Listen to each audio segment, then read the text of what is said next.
Good morning, Indiana. Welcome to Who's Left This Week, the unapologetically progressive Sunday morning news and politics show for the Hoosier State. My name is Scott Aaron Rogers. I am broadcasting from Bloomington. We have got a couple of my favorite people here on the show as guests this morning, and we'll be welcoming them in here very shortly.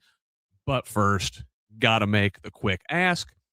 This is an independent media project. We don't paywall any of our content. We don't have advertisers. We certainly don't have any billionaire benefactors. Only individuals like you keep this thing going. It is a foundational principle of Who's Left and the larger Progressive Indiana network that we refuse to hide valuable information behind paywalls in the middle of a political crisis, even if that's not in our financial best interest. So please, if you find value in this work, and it is a lot of work, go to progressiveindiana.net and subscribe at the paid level. It's only $5 a month or $50 a year to help us build the infrastructure that will pop the right-wing media bubble in this state. And I get it. If a paid subscription is not in the cards for you right now, that's okay. You can still help out by liking and sharing our content on social media, commenting, leaving reviews, providing feedback, forwarding articles and interviews to your people. You get us the next time. Mostly, we just want you to be here in this community of Hoosiers dedicated to making this state and its government work for all of us, not just the elite few. Now, you can follow me on Blue Sky, Instagram, and Threads at whosleft.us, and on Facebook, TikTok, and YouTube at Who's Left. Progressive Indiana Network's handle on most sites is the full spelled out name, but on Blue Sky and TikTok, it's PIN Indiana. Please help us grow with a follow wherever you're at. Tell the others.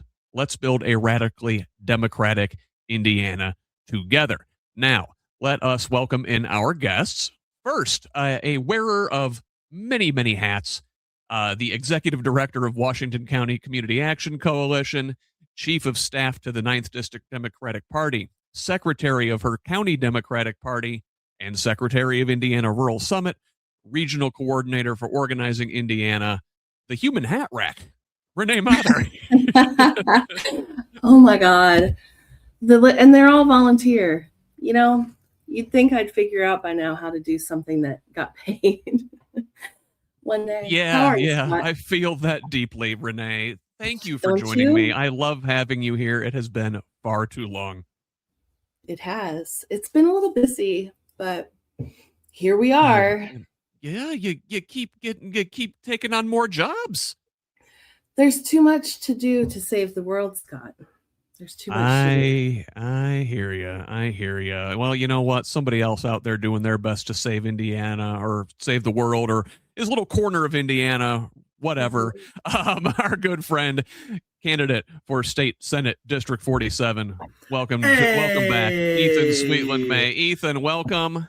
Hey, Scott, thanks for having me on. Man, hearing Renee's list of activities, I was like, maybe running for office isn't enough. Like, maybe I should be doing more. I am also running for office, actually. You are? Yeah, that's right.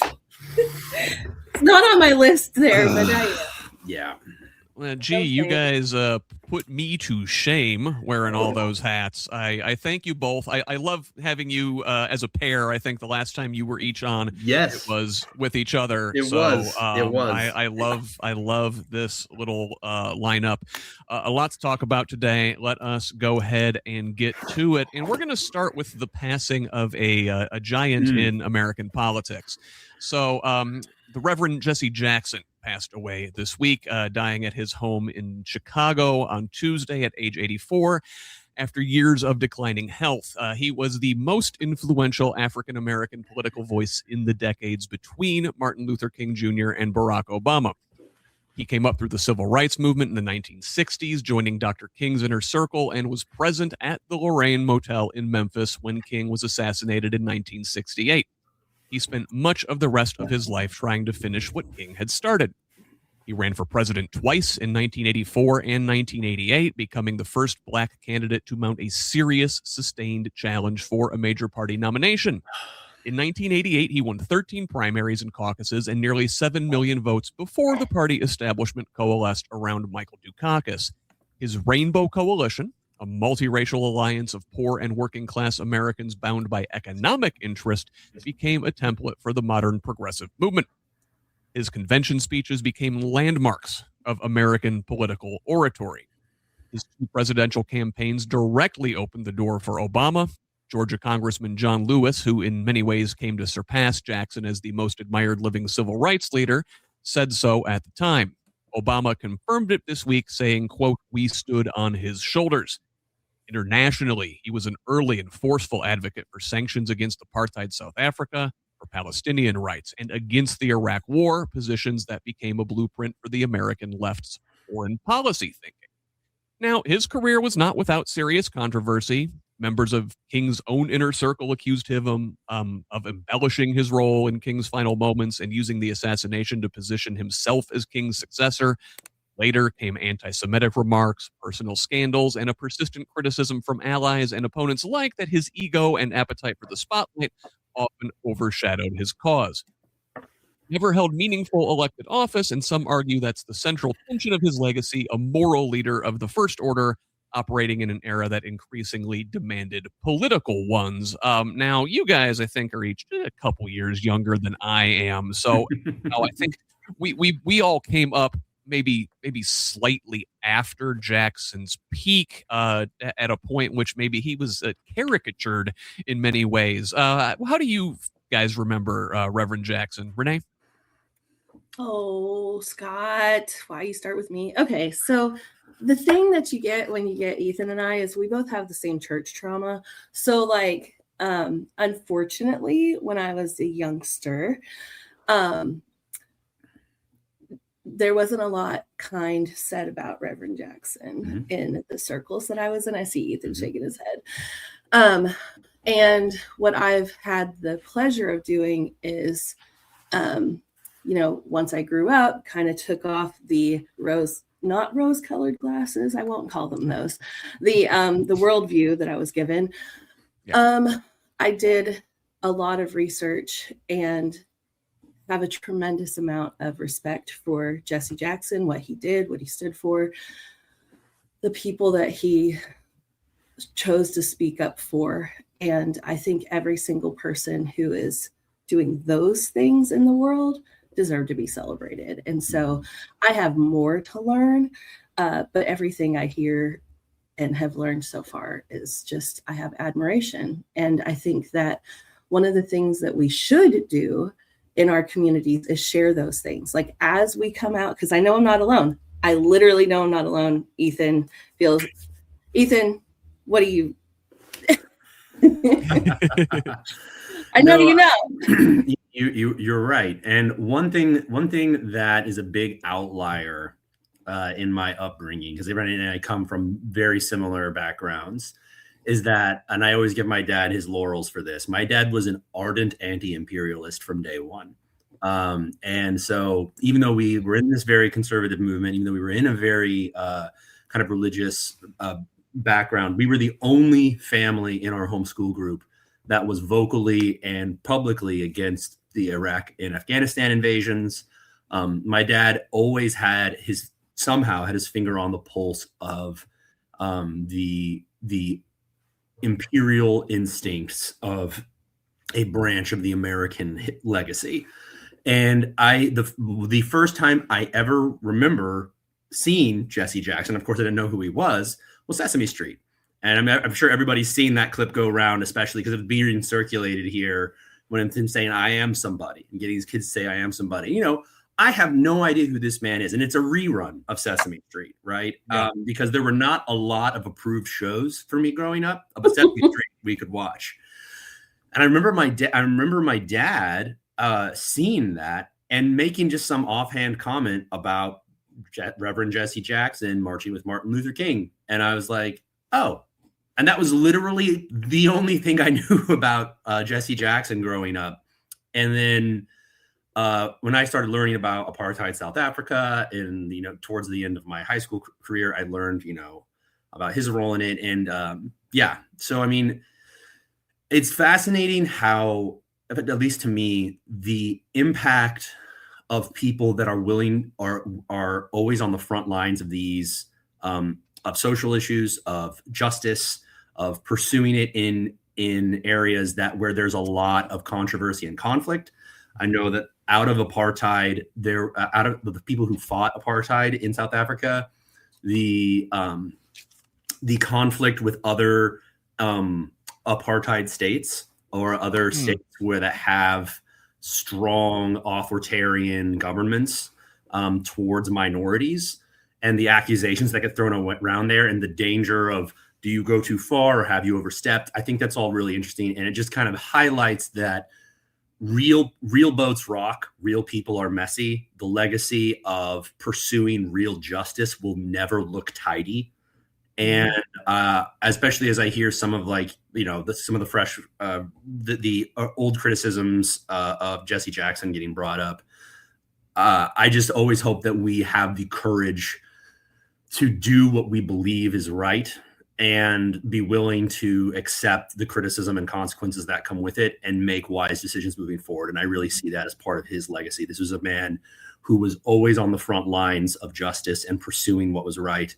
And you see that, he stepped in it sometimes, and he was criticized. And I just hope we all are able to embrace that kind of legacy of accepting criticism whenever we overstep and not letting that stymie us from pursuing justice where we see it needs to be pursued. Yeah. And, people are messy, right? We're all people. Everybody's got their own stuff. But if you get to the core of it, the message is what resonated. And certainly, the civil rights message, but also, like you said, the anti-imperialist message. And then I've been thinking a lot about the places where the Democratic Party reached a fork in the road in the 1980s. And you think about Bill Clinton and the Democratic Leadership Council and the more corporate wing of the party being ascendant at that time.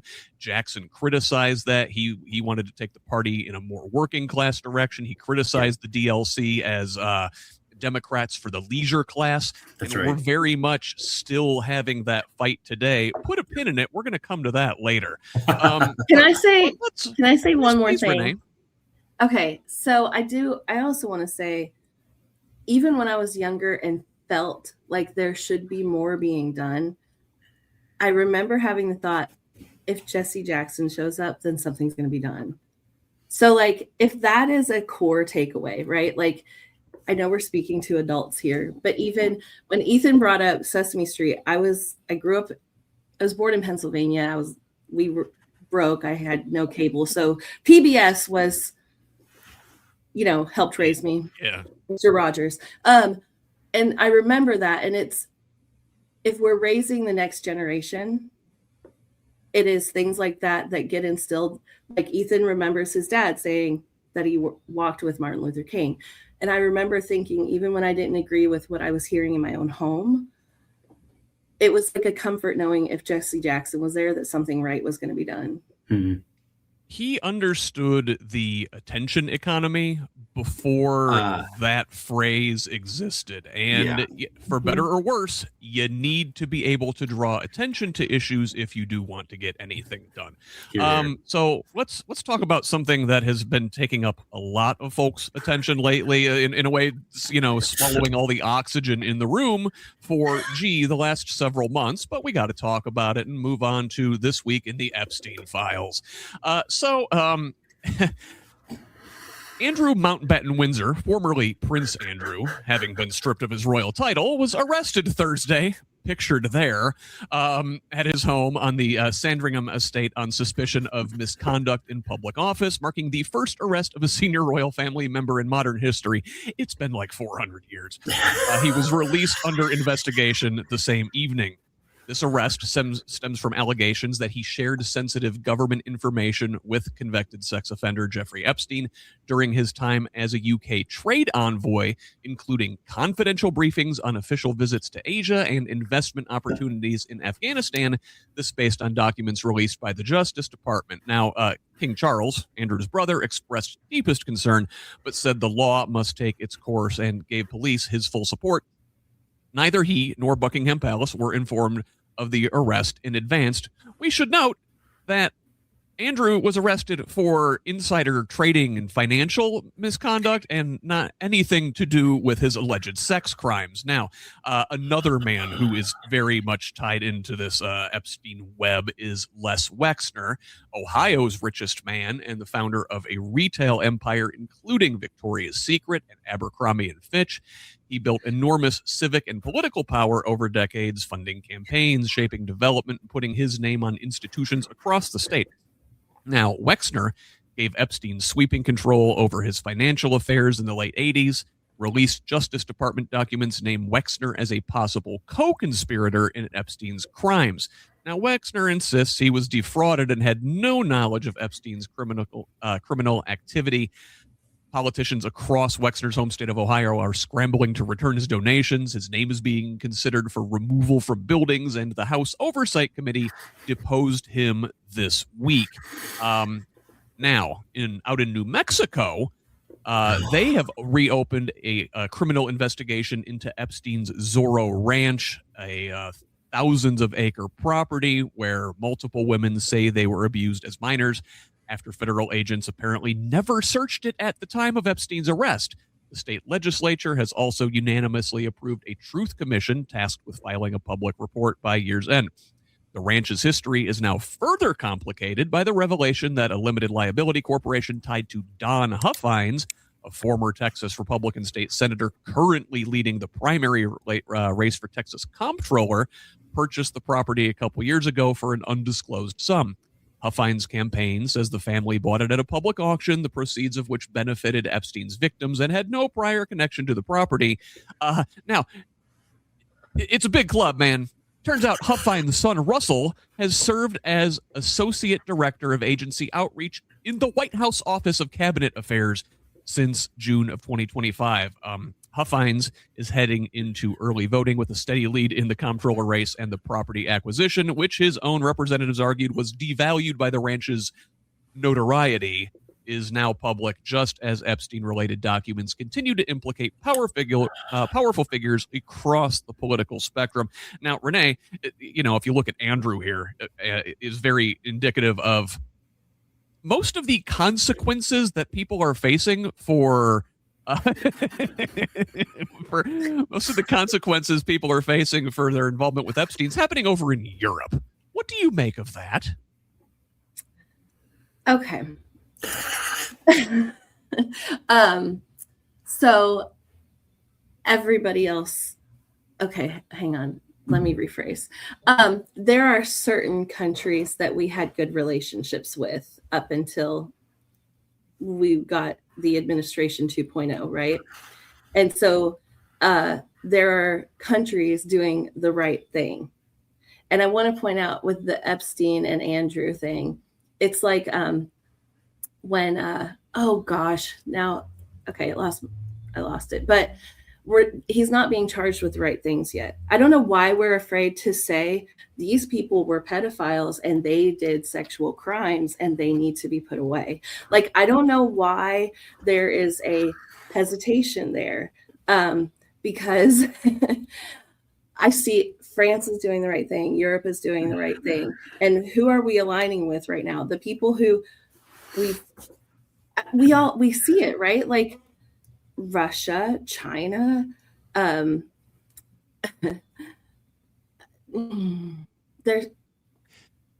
grateful. I am grateful that in our world, there is a country stepping up to do the right thing. And France has done the right thing before for us. France, I know we're talking about England though, but be the example right now. It's Europe, right? I am here for everybody who's ready to call it out before us. I wish we were leading the world on this stage in the best way instead of this embarrassing way. France is investigating their oligarchs beyond just Epstein. They're looking into Elon Musk. Norway has arrested their former prime minister for involvement with Epstein. You're seeing consequences in like Slovakia and places like that. But it's ironic, right, that Andrew was arrested for financial crimes, not the alleged sex crimes. And you look at here, right? It seems like you can get away with whatever until you mess with people's money. Mm-hmm. And you look at somebody like Wexner in Ohio and how this guy had massive influence over his state, his little city of New Albany. There's a link to that article in the show notes. Like, he basically built this thing from the ground up. The suburb centered around him. It revolved around him. I think it just goes to show these people have too much damn money, Ethan. Yes. And as we know, those of us raised in the tradition, and many of us raised outside of it, the love of money is the root of all kinds of evil. And like, I love this picture of former Prince Andrew. It takes me to Arrested Development, when like Joe being like, "I've made a terrible mistake." Like, I'm just like, you were saying, like, it's all fun and games until you mess with people's money. It's not just people's money; it's the state's money, right? Andrew is not arrested because he stole money from his friend. The state is involved because he sold and shared classified state secrets and documents and all that kind of thing. It couldn't be a better example of how our laws are designed to protect the powerful and not designed to punish pedophiles and punish abusers. And I say that as somebody who I don't believe that punitive laws in and of themselves make society better. I think that a punitive approach to things is short-sighted generally, and mostly about vindication and, a sense of catharsis. But damn, I'm ready for some catharsis, Scott. It is in everybody who is a remotely trustworthy person has had a woman disclose to them a story about being abused or about being assaulted. Like, if you are somebody that has never had a woman tell it to you, you probably aren't trustworthy. Throwing that out there. Like, you can't or you're like 10 and you shouldn't know that. And so, like, the prevalence of this and the way that everything about the Epstein class and the Epstein files is the sickening confluence of money and power protecting each other. It's just, I love the term apocalypse, because an apocalypse is not about the end of the world, but it is the end of a world. And because of its revelatory nature, it's peeling back the curtain and showing you the monstrous things that are happening, that have been hidden from you, that have been intentionally hidden from you. And that is what we are seeing with this. And it's why we're seeing, like the fact that there's still this standoff in the United States where the rich and the powerful know that they're going down for this. They know they went to his parties. They know they took his money. They know they gave him money. And every one of them is looking at each other. It's like, don't rat on me, man. I know you were there too. Don't say anything. Don't bring these indictments. And that's my read on this right now. We are seeing the president's cabinet, the president, and all of his supporters and rich people being like, don't do it, bud. Don't do it. If you fold, I fold. And I'm like, fold.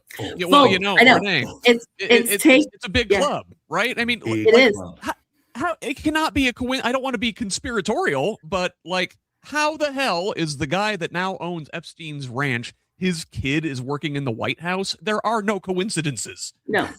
There was a statement made, something I heard earlier this week that said the what was going on didn't just stop because Epstein got arrested and died, right?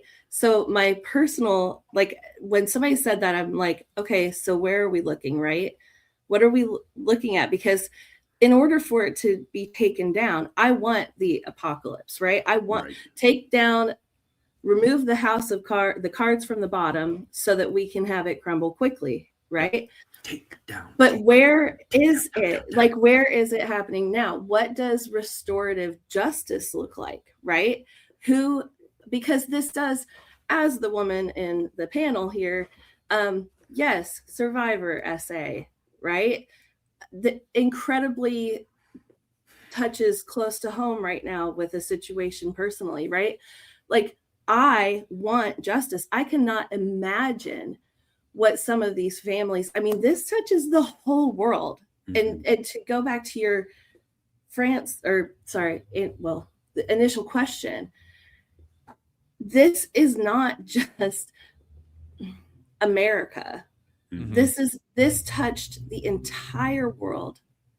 And how do we call it out, rebuild well, bring justice, and speak for those voices? And like, if you've been to my office, I know you've both heard me say this.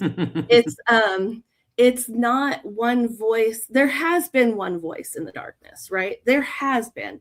Thank God there's always been someone screaming truth.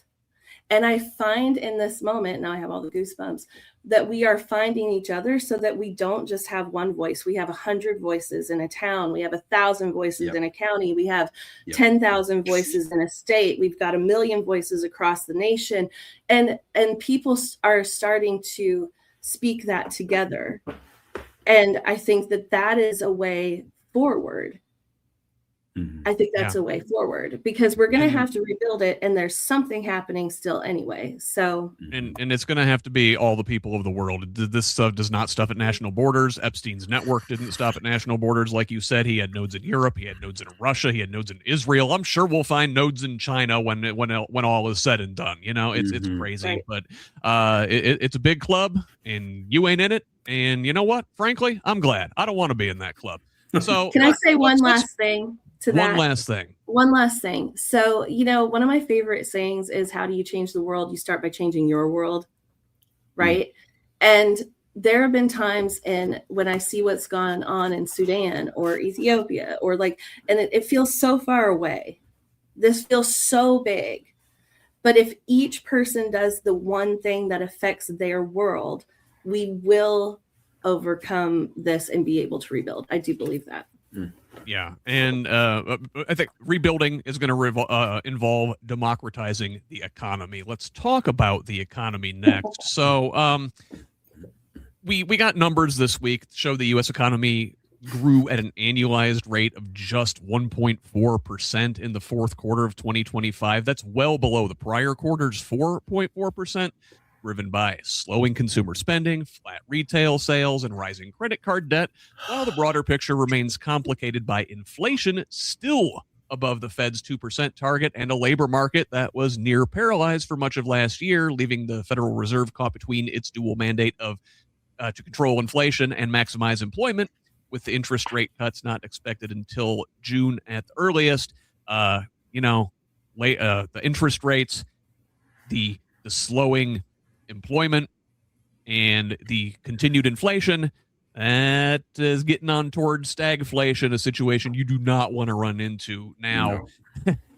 The part of this has to do with Trump's willy-nilly tariffs that he's been implementing much of last year, but this week in a 6-3 ruling that scrambled the court's usual ideological lines, the SCOTUS struck down Trump's sweeping tariffs, with 3 conservative justices, Roberts, Gorsuch, and Barrett, joining the court's 3 liberals to hold that the 1977 International Emergency Economic Powers Act never gave the president authority to impose them. Chief Justice Roberts wrote that the word regulate in the law cannot be read to include the power to tax, and that Congress, not the president, holds the constitutional power to impose tariffs.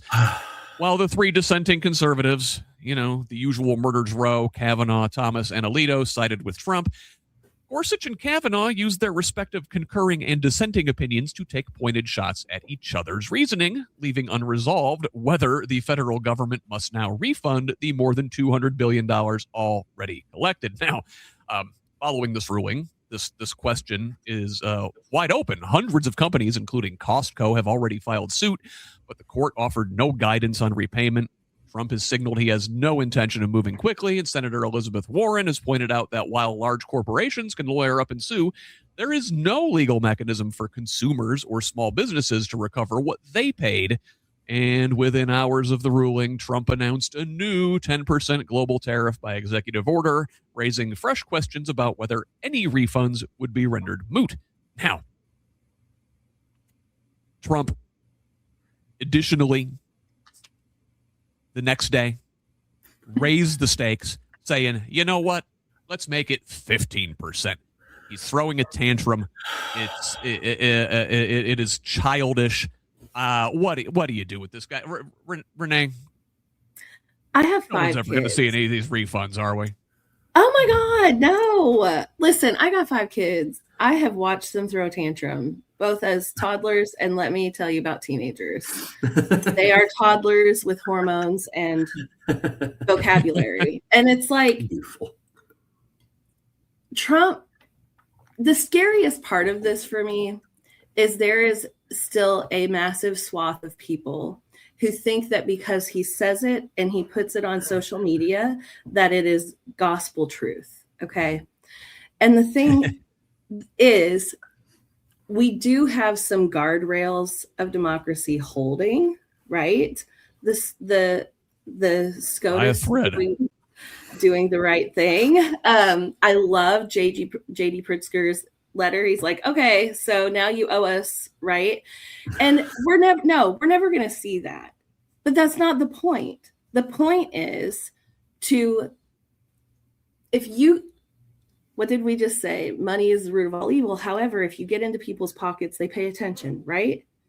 And so with Pritzker's letter, what he was saying is he was bringing attention to the people who maybe wouldn't pay attention to this by saying, hey, your president and this administration owes you money because they took from you. We know we're not going to see that, but he was drawing attention to it. And if, we have that whole swath of people who think that because Trump said it, that it's done. And if you're going to get them to pay attention to truth, you have to play that game a little bit, right? I'm thankful that SCOTUS did the right thing. Mm-hmm. We're never going to see that money. But I am hopeful that there are enough wise people out there who are going to hold the line so that we don't pay $14 for an apple. Yeah. Okay. Ethan, we were talking about this with the Epstein stuff, right? And how Andrew, his consequences are for financial crimes and not the alleged sex crimes. Well, look, Al Capone. The Supreme Court will let Trump do whatever the hell he wants, but tariffs start messing with the economy, then they're going to put the brakes on them. Right. What do you think about that? It's frustrating. And I mean, it's frustrating as, tariffs are a really important tool in our national economic toolbox. Like Alexander Hamilton, used tariffs wisely to protect infant industry in the United States after we separated from Britain. And the thing is, every Western country that now is like free markets are what it's all about, it's how we got rich, are all lying. Every single wealthy Western country used tariffs to protect industries that they wanted to flourish in their countries so that they could build up their technology. And then once they had a level of supremacy and control that they wanted, they're like, free trade is awesome. And so that's a whole other conversation.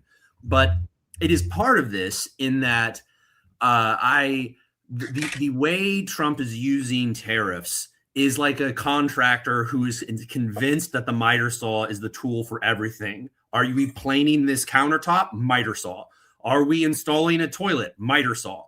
And it's just like, are you crazy? This house sucks. You can't sit on the toilet. The counters are like this the whole way down because you tried to level them by sliding them under a miter saw. It's horrible. And we're seeing it drive up the price of everything. We're seeing it like the only thing that can remotely be said to look good are the industries that Trump is personally profiting from and the people in his circles are profiting from. AI, crypto. These are like the things that are keeping our economy afloat right now. And all he has to do for a certain segment of his policy is for a certain segment of his supporters to say, I'm tariffing all the people that have been stealing from us. But I don't think it's holding water like it did at the start of 2025. I think we are seeing people be like, but why is everything still so expensive? And why is the economy suck? And why is our houses so expensive? It's like I don't want things to be bad. I just want people to realize that why things are bad, and I need people to like see this before we start to turn the ship around. So you can be like, I need you to understand why we got here. It doesn't help if you put your hand on the stove and then stumbled backwards and hit your head on the wall, and you're like, I hit my head on the wall. It's why my hand got burned. It's like, no, I need you to understand that empowering psychopaths to control our economy was a really bad idea. And if you use tariffs like this, it's really bad for our economy. So yeah, we're always going to be in a fight against centralized that confluence of power and money. And Renee, to your point, like, I don't know if we're ever going to see a dime of the money that's been taken from us, but I mean, we can like Trump is, pumping Venezuelan oil and the profits into his accounts outside of the control of Congress. This money can be seized. We can do things to punish the rich and the powerful and take back the resources they're stealing from us, like Chuck Lutnick's son shorting the tariffs so that he can make windfall profits whenever the tariffs are reversed, like they just did. He's going to get 5-6 times the like payout now that the tariffs are being reversed. Again, money that's taken from us is never coming back to us. Yes. Well, hey, let's talk about empowered psychopaths, like you said. Listen, this next one's a long section, so we're going to break it up a little bit. Now, we've got a creeping authoritarianism problem in this country. We are verging on something that political scientists would call competitive authoritarianism, where you still have elections and stuff, but the thumb is very much on the scale. If you look at a place like Hungary and Viktor Orban, or Russia and Vladimir Putin. So let's talk about the ways that we are seeing this authoritarian creep in this country. You've got the continued presence of Trump's secret police, that is ICE, right? Now, as you know, we are in the midst of a partial government shutdown involving the Department of Homeland Security. A dispute over warrant requirements is blocking a deal to end this shutdown. Democrats are refusing to restore DHS funding unless Republicans agree to require ICE to obtain a judicial warrant signed by a judge before entering private property, rather than the administrative warrants ICE agents currently approve themselves. A policy shift that critics say violates the Fourth Amendment protections for citizens and non-citizens alike. Now, we recall in Minnesota, they were under terror and threat for weeks. Now, despite Tom Homan announcing a drawdown of the immigration surge in Minnesota, in Minneapolis in particular, their mayor, Jacob Fry, says the operation is not over. ICE agents remain active in the city. Residents are still too terrified to leave their homes after months of enforcement actions, and observers on the ground report that agents appear to have shifted their focus from immigrants to the legal observers and clergy who have been filming and monitoring their operations. And also this week, there was outrage over a 2-month-old being discharged from the hospital and abandoned by ICE, sent to the border with their mother. Gross stuff. Now, like I said, we are under a partial government shutdown, staying in Congress. Democrats are against something called the Save America Act that Republicans are trying to push through. This would require proof of citizenship to register to vote and photo ID to cast a ballot. It has cleared the 50 vote threshold in the Republican Senate and has already passed the House, but faces near certain defeat by filibuster, as Democrats are unified in opposition, and key Republicans, including Susan Collins, have made clear they won't eliminate the 60 vote threshold. Now, Trump has threatened to impose the requirements by executive order ahead of the midterms regardless, though a federal court already permanently blocked a similar executive order he signed last March, with the judge ruling that the Constitution reserves election regulation for Congress and the states, not the president. So let's take a break here before we move on to the next thing and examine this part of the authoritarian creep. And I'm going to start with Ethan and then work back to Renee. Ethan. Holy cow, Scott. Yeah, we probably should break that up into a couple of pieces. But I I mean, kind of working backwards, the SAVE Act is a mass voter disenfranchisement. That's what it is. And people are like, well, we have voter ID. Why can't we have voter ID laws where you're required to show ID? It's like, that's not just what the SAVE Act is. The SAVE Act is not just a voter ID law. It is a law because, and I know you guys know this, I'm just reiterating it. It's like the SAVE Act, it requires that you prove citizenship, which is the United States has never had a single document that is like, this is what citizens have, because historically we've kind of frowned on that kind of thing.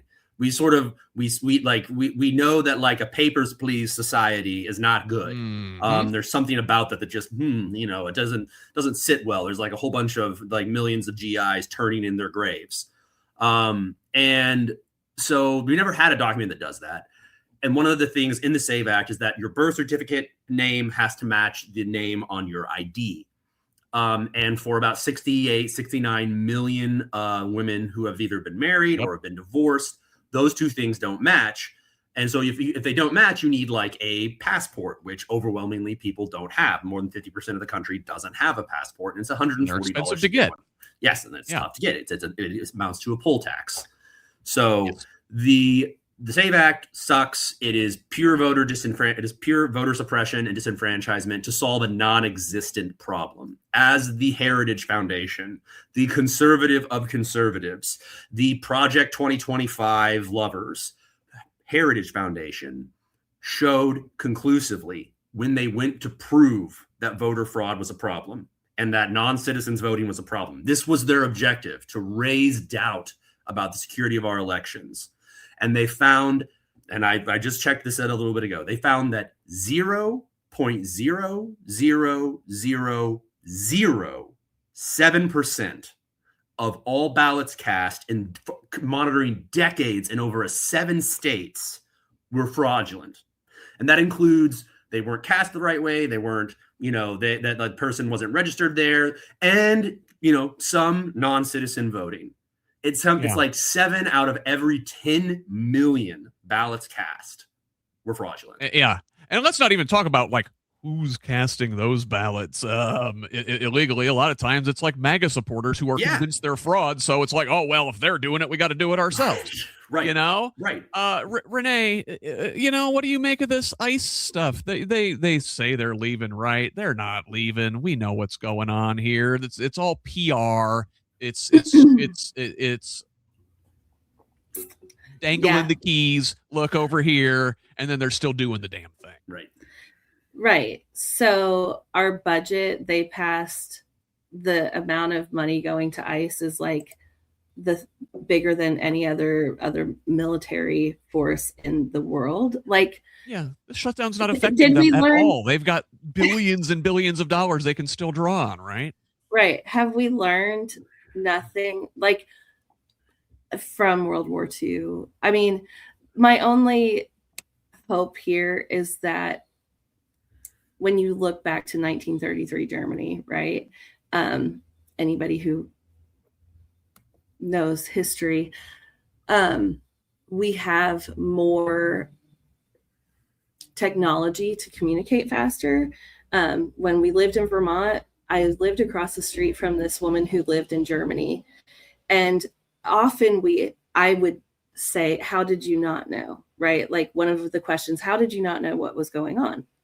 And so one day I was at her house and I asked her, what was going on? What was it like? What was World War II Germany like for you? Because she married a military American who was in the military, moved to the United States. And she said that until the Gestapo came to her neighbor's house, they lived in the middle of nowhere in Germany. It had gone on for years. It was about, I think she said 2 months before the liberation. Okay. Oh, wow. 2 months before. And the Gestapo comes to her neighbor's house. She was outside working in the garden, looks next door and sees her neighbors lined up and get shot. Oh my. At that point is when she realized what was going on. Okay. And if you look at that, 2 months before liberation.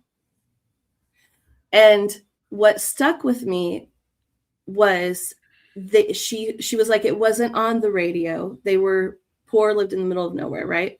It wasn't, they had one radio. It wasn't there. There was no information. And they were getting propaganda, right? They weren't getting the truth. I'm coming back to the question. I feel like, yes, we're touching that similar moment, but because of things like this podcast, news, we've got how many telephones were on Renee Good and Alex Peretti and all of that, right? They're trying to silence, but they can't silence fast enough. So I believe that I'll share a picture with you guys. I know I can't share it with everybody, but there's Justice. It was a little cartoon drawing. It said Justice. And then in America, we have Just Ice. And it's like, okay, for now, but no, right? Because like I said, again, I feel like we're in this magnet moment of people coming together, lifting their voices, holding their phones bravely, calling things out, sharing information.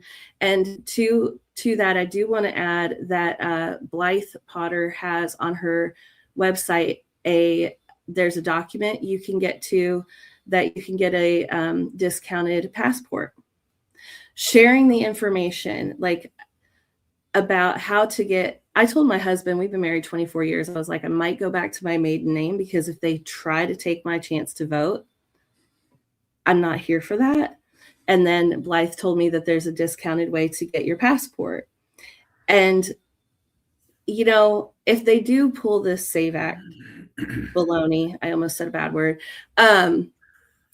Sorry. Say whatever you want here, Renee. Informing people of, I hope we stand up against it and democracy holds. Okay. Yeah.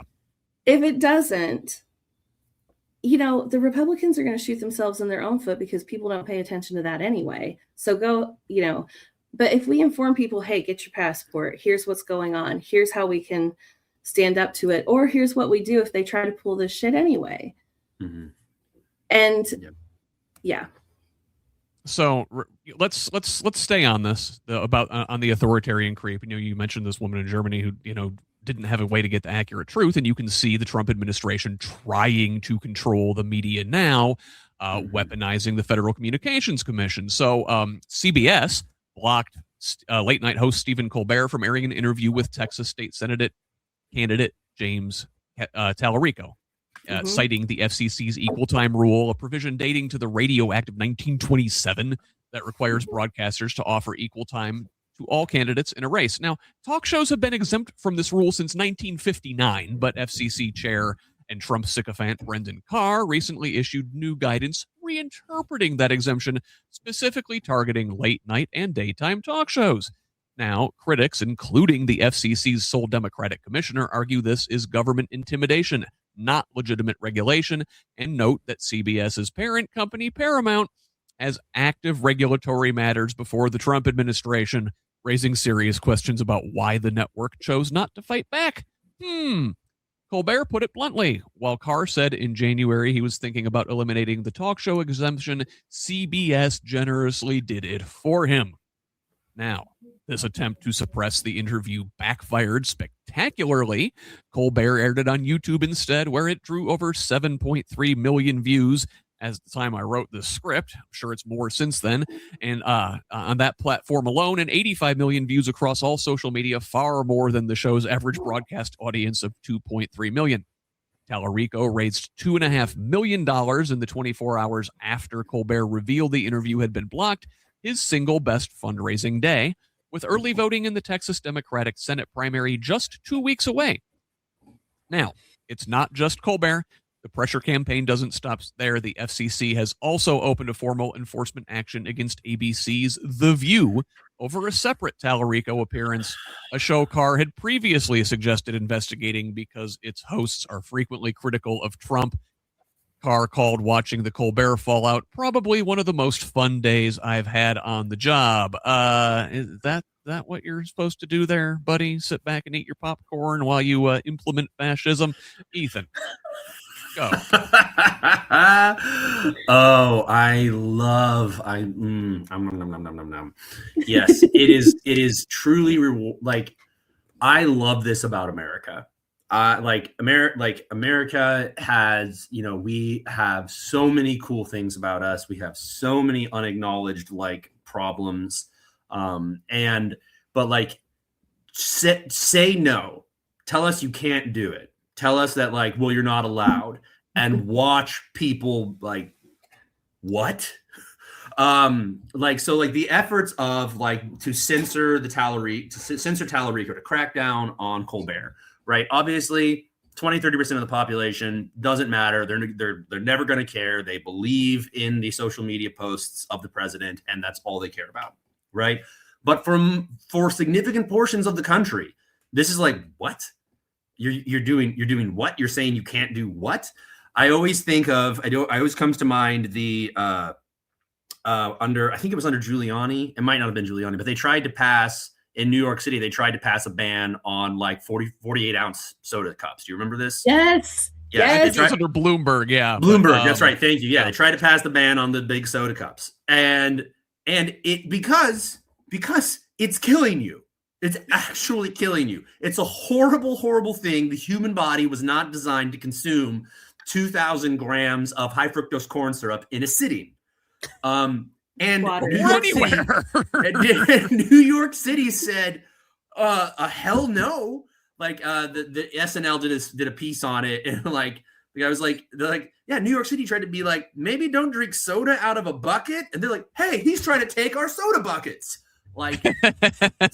Coming after Stephen Colbert, who even people in the middle and on the right think Colbert is funny, see Colbert do stuff and they like him, believe in his sincerity, and to be targeting his show, interviewing James Tallarico, maybe one of the most wholesome people to run for an office ever. I mean, both of those guys are very much people of faith. They speak about it frequently. Yes. Colbert is honestly a remarkably conservative individual. He's got this reputation as a big liberal, and obviously when you're standing up to the Trump administration, that's going to be burnished even further. But Renee, I think Ethan speaks something here that may be our saving grace as Americans, and it's that F you don't. You don't. I don't do what you tell me kind of attitude, yes. Right? Mm-hmm. Yeah. I mean, back to the 5 kids thing. If you want them to do something, you tell them that they're not supposed to do it, or they can't. Oh my God. No, seriously, that's a great point.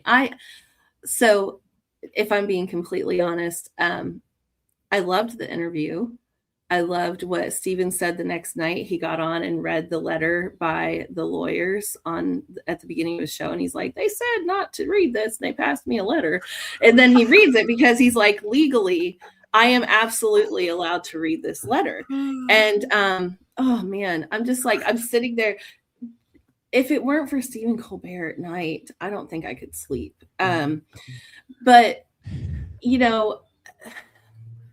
maybe I have a question here, but I like Jasmine Crockett too. So for a second, it took me, I was like, wait, what's going on?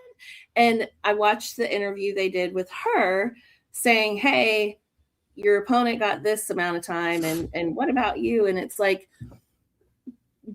how do we have space for all the good voices? This comes back to my own personal thing where I hate a primary. I am hating a primary because I love all the people, but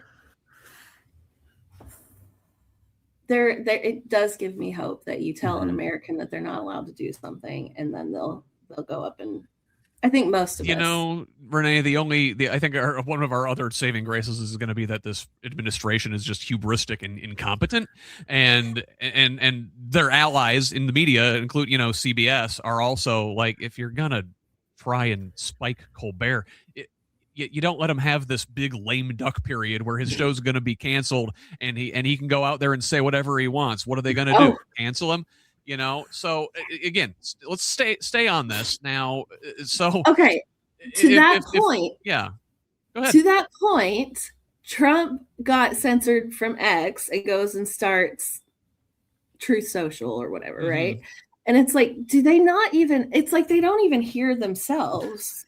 Like they just don't think. Well, Renee, the hypocrisy doesn't matter because all that matters is power and having the biggest guns. So let's stay on this authoritarian thread here and talk about stuff going on at Trump's Pentagon this week. Now, a couple things I wanted to get on the record here. So, they are threatening to designate the AI company Anthropic a supply chain risk, a status normally reserved for foreign adversaries, over a dispute about the terms under which the military can use Claude, currently the only AI model available in classified military systems.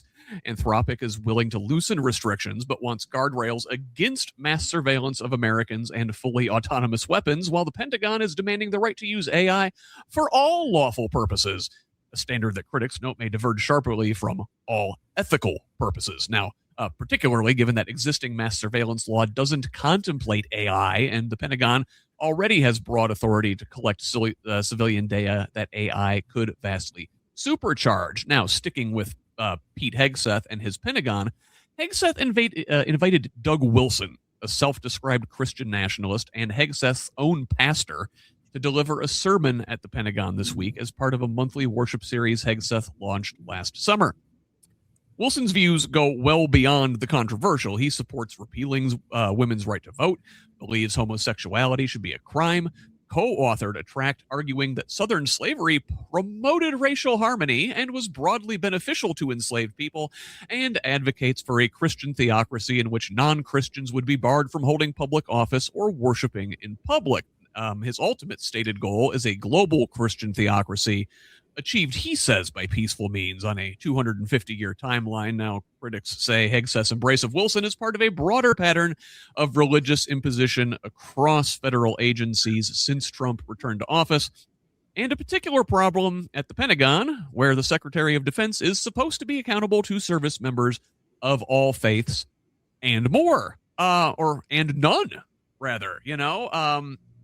This is troubling in many aspects. I mean, where to begin? Like, okay, first of all, this is the Pentagon. They shouldn't be having religious services in there, period. Should they, Renee? Okay. I was hoping you would start with me. Okay, back to my religious upbringing. I've shared this before. I knew how to vote and when to vote. Let's see. Let me rephrase that. I was told how to vote and when to vote in church. I knew that if there was a voting day, I needed to be there and click the R box. Okay. Like, I know you're not supposed to do that, but that's how I was raised. And so when I hear this, it's that whole, okay, watch the documentary Bad Faith. Every single person in the world needs to watch Bad Faith. There is my pitch. Watch it. It's on YouTube. There's a book. There's a podcast, because it's part of the narrative, right? Correct, Scott. This was supposed to be a nation that allowed all religious freedoms to people, right? Separate from preaching from the Pentagon, telling people that they can't do things, right? So, sorry, I'm trying not to be triggered in this moment, because there's just so much wrong there. And honestly, the thing that's painful, and Ethan is, I'm sure, knowing this because he's running as a Democrat, is at our community meetings in my rural town, they pray before meetings. And that is seen to be some signaling point of virtue, right? There, and yet, where is our integrity? because I'm not seeing it many places by these same people who are saying the prayers at the beginning of the meeting. And it's like, first of all, read up on the Constitution and what we were founded on. Second of all, if you, I'm not being coherent. Ethan, I think you need. Well, Ethan, let me ask. As somebody who was raised in the church, what does the Bible say about using AI for autonomous weapons system and mass surveillance? Well, okay. Go ahead. Jesus sees everything, Scott. Oh God. Okay. Mute her. Quite frankly, the ultimate AI has already been there watching my sins every day. So Oh my God. I'm sorry. Theocracy. No, let's just throw that out there. It's very. So my first thought on this is, well, like, what does the Bible say about mass surveillance and AI? Well, it refers to it as the beast that comes by land in the book of Revelation. And it dominates militarily and economically. And you cannot buy or sell unless you have the approval of the beast via its mark.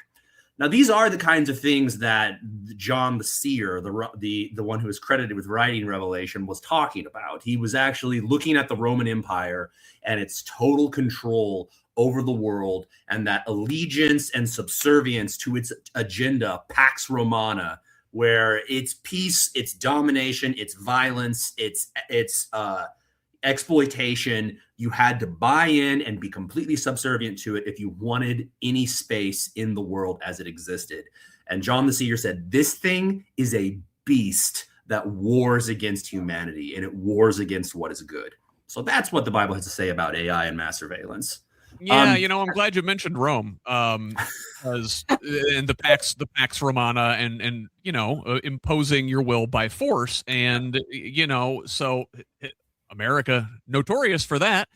We're currently strangling Cuba, right? They're in the middle of a humanitarian crisis, blackouts, food and medicine shortages. Yes. Airlines are canceling flights. Banks are cutting hours to conserve power. After a U.S. engineered oil blockade cut off the island's last remaining suppliers. You remember, Venezuela halted shipments after Trump captured Nicolas Maduro in January, and Mexico followed under tariff threats. A UN human rights panel has condemned the blockade as incompatible with international law, while critics note the policy is widely seen as a cynical electoral play to shore up the Cuban-American vote in South Florida ahead of the midterms, crafted by Secretary of State Marco Rubio, himself the son of Cuban immigrants. This is while the administration simultaneously pursues broad U.S. oil interest in Venezuela. Speaking of places with oil interests, let's move to the Middle East, where even as U.S. and Iranian negotiators meet in Geneva for indirect nuclear talks mediated by Oman, describing the latest session as more constructive and agreeing on guiding principles toward a draft agreement, the Trump administration is simultaneously deploying its largest Middle East military force in decades.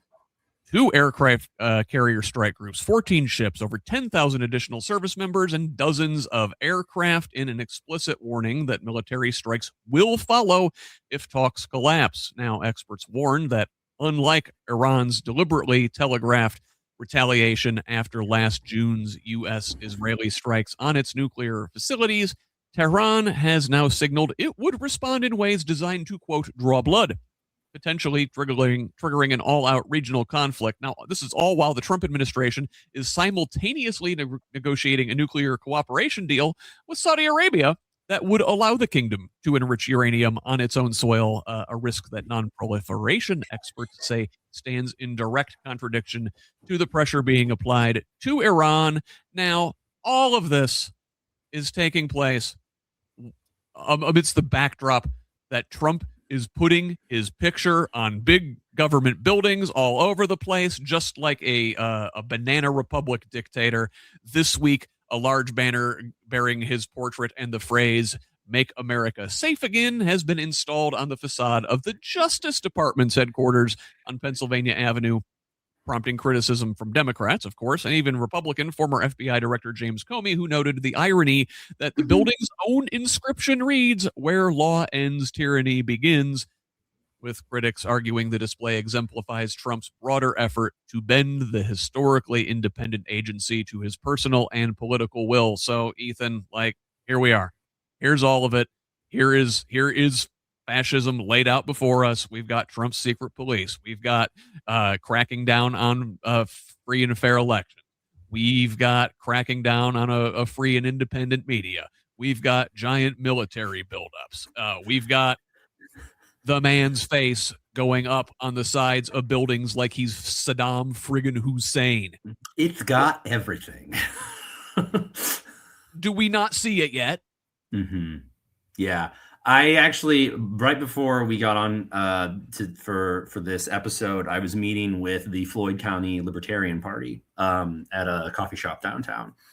And the amount of consensus that this is not a progressive conservative fight anymore, that this is boot-licking authoritarians and their cheerleaders versus the remaining embers of a republic, right? Like that's what we are at right now.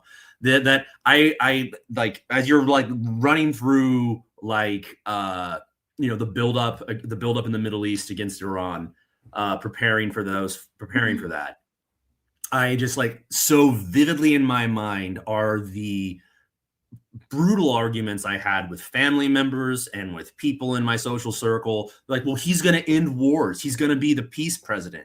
And the rage, the simmering rage, because like, if you don't know a veteran who survived Afghanistan or Iraq, if you don't know somebody that was psychologically or physically maimed by those wars, if you are blind to the hundreds of thousands of people who were killed and are still being killed in the unrest that was created by those wars, and now you're like clapping and getting excited about a war against Iran, which, by the way, is going to be a different beast entirely than Afghanistan and Iraq were. Afghanistan has weathered the West before. It knew that the Taliban knew they had to pull up into the mountains and wait for the West to run out of money and get new people elected. And it went exactly like they knew it would. And they're back in power like they were before. Like Iraq, like, yes, we got rid of Saddam, and then it created ISIS, and it created the whole chain of catastrophes that couldn't be foreseen, except that we knew that what was going to happen could not be foreseen or controlled. And now the idea that this senile, mentally like unstable, like man is going to try to save himself and his long association and partying with the most contemptible group of pedophiles in modern history. And he's going to start a war to try to salvage his reputation and deflect attention onto a new crisis he created. Because Venezuela wasn't a big enough crisis. Killing Cuba isn't a big enough crisis. Trying to suppress the vote and take away women's right to vote with the SAVE Act isn't a big enough crisis. No, we've got to start nuclear conflict in the Middle East to save my neck. And I hope to God we find a millstone big enough to tie around this man and bring him down, because he does not care who gets killed. He doesn't care who gets hurt. He doesn't care whose money is taken away. This is a fight against authoritarians and those who are keeping alive the last embers of a republic. It is not left versus right. It is bottom versus the top. And that is what we are here for. Yeah, Renee, I remember with Iraq, at least the Bush administration, for all their many, many faults, and they at least lied us into the thing. They at least spent months making up a story why we needed to go to war. We don't even get that now. Well, okay. Buy me dinner first. Again, as the woman in the panel, Ethan is right, but I see a slightly different view. Mm-hmm. If you look at the countries that we're talking about, they have been suppressing women's rights. Mm-hmm. And that's what the Heritage Foundation, that's what the Bad Faith, Trump, that's one of the ways that they function. And when we went and left Afghanistan, right? And we have the pictures of all the people trying to get out, right? Going back to when I mentioned who took over when Epstein, right? What are you going to do? You're going to go to the spaces where the voices are the most silenced, and you're going to try to silence them in the voices where they aren't. So women specifically, I know we have a lot of minorities in our country that are being attacked in a plethora of ways, but they're trying to do it to women's voices too. And they're using the Middle East. Women can't speak up. Venezuela, women are suppressed. And the highlighting of the woman in Venezuela who got the the Nobel Prize, Nobel Maria Peace. Corina Machado. Thank you. Yeah. Thank you. Oh, that makes it look like, what's it make it look like? Oh, that a woman has a voice there. No. She gave her voice to Trump. Okay. So if we're talking about what we're discussing, I see two things. We've got the behind the curtain, right? You've got Oz you've got the wizard, and you've got people like, I'm going to say it, Aaron Houchin, who sees behind the curtain and wants a piece of what the production is. Because like you said, we're setting up here, we're setting up our military's whatever, right? It's a stage. It's a stage because we have a stooge in office. Okay. Stage for stooge. A stage for seriously. And then you've got people who can see behind the other side of the curtain, and we're like, no, call out the truth. Let's call it what it is. I love that Ethan, when you were reading what was going on, and Ethan brought up former military who did this before. This is a freaking joke. Yeah. It's horrific. And I know you caught my pause, but I have hope knowing that we aren't cemented in yet, right? Because what Trump and his administration does is he says it, he takes it away, he takes the name off of something, brings it back, makes the people who follow him think that he's done something great when all he did was undo it to begin with and then redo it, maybe even a little worse. It throws freaking name on it. He's not doing anything. It's not set in stone. We aren't building a city on a hill. He's the house, if we're using a biblical reference, building on sand, right? Thank goodness. But this is calling out the wizard behind the curtain. I think is a way not only to bring some hope and peace to some of the people in our communities, because there are others who, like me, the first time around, I didn't want to watch the news. I didn't want to know what was going on. I didn't want to hear things. I didn't want to look at it because I didn't know what to do. And I think to speak to that, to everybody who is feeling that way, we've got people like Ethan running. We've got people like you doing podcasts like this. We've got people uniting and collaborating, and the Indiana Rural Summit and Adam with the 9th District. He is so helpful. We've got people trying. We've got people doing. And if you know how to call it out and say, here's how we can move forward, and here's the hope piece, then I think we bring some calm, because what they try to do is bring chaos. And they do it on the weekends especially. I love, back to Stephen Colbert, he's like, do you see what they did this weekend? And then he just like lists this whole right. So I have hope knowing that there's not he sent some people over there and he's spending our money, wasting people's time. I just think there's a better way to look at it. Well, yeah. So listen, you mentioned a lot of, we've laid out the case that we're entering this authoritarian moment, and you mentioned some good Democrats who are out there fighting against this thing, but like, really, where is the party structure? Where's the infrastructure? Where the hell is the leadership right now? And we've got to talk about our lack of a strong opposition party. And I'm afraid that Democrats, individual Democrats, get it. The party leadership does not get it. Now, the people see this.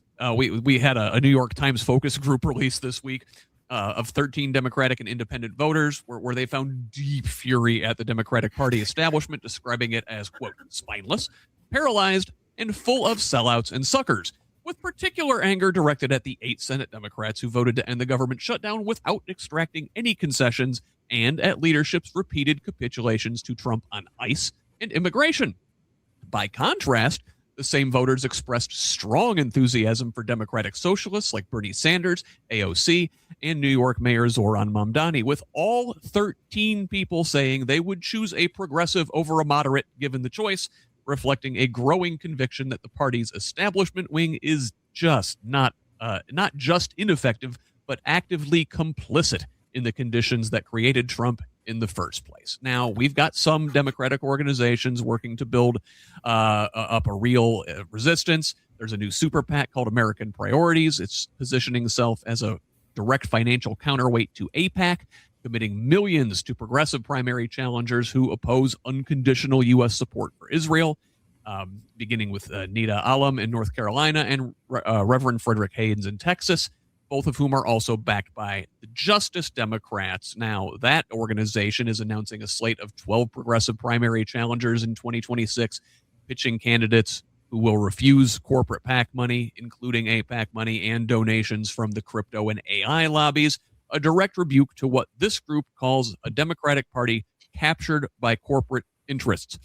The slate includes former Representative Cori Bush making a comeback bid in Missouri, Sacramento Council member Mai Vang challenging a longtime California incumbent, and Dallas pastor Frederick Douglass Haynes III running for an open Texas seat vacated by Jasmine Crockett. They're all running on the argument that this moment demands fighters, not institutionalists. Well, who's the biggest institutionalist of them all?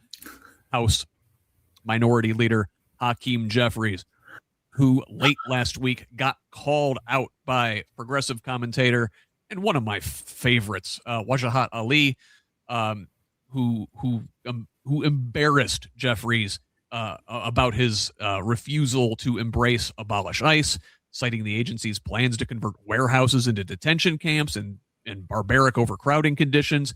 Jeffries declined to take a hardline stance and instead spoke about reining in ICE through negotiations with Republicans. Ali argues this represents Democratic leadership failures to seize an opportunity during this partial DHS shutdown, contrasting it with progressive primary winner Ana Lilia Mejia's success in New Jersey a couple weeks ago after embracing both this abolish ICE message and pro-Palestine positions despite heavy AIPAC spending against her moderate opponent. Ethan, where's party leadership? It is in the nature of power to protect itself and to choose safety, whatever it believes is safety, right?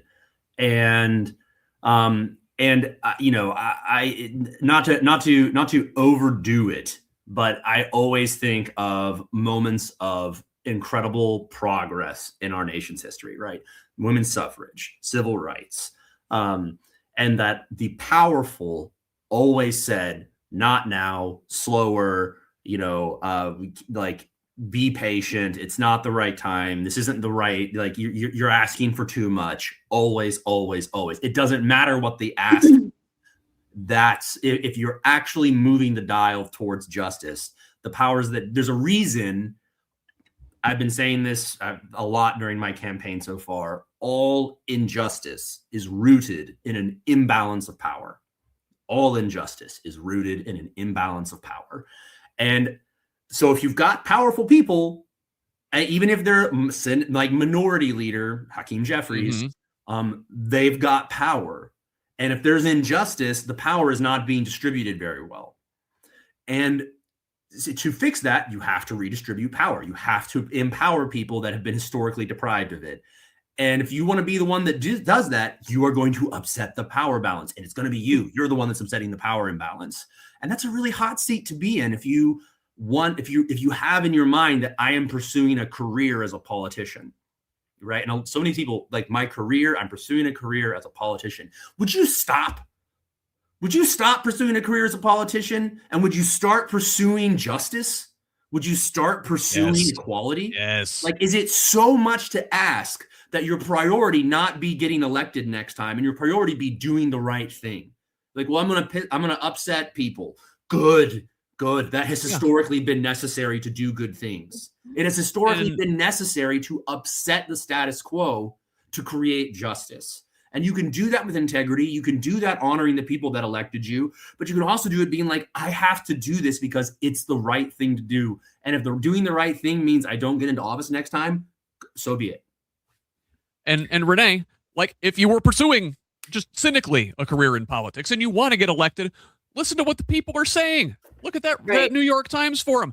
Every Democrat they talk to says we want a progressive, we want a fighter, we don't want any more of your bland, meek, centrist oatmeal slop.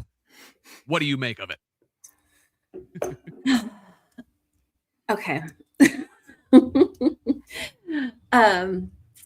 There's another role if you don't win, right?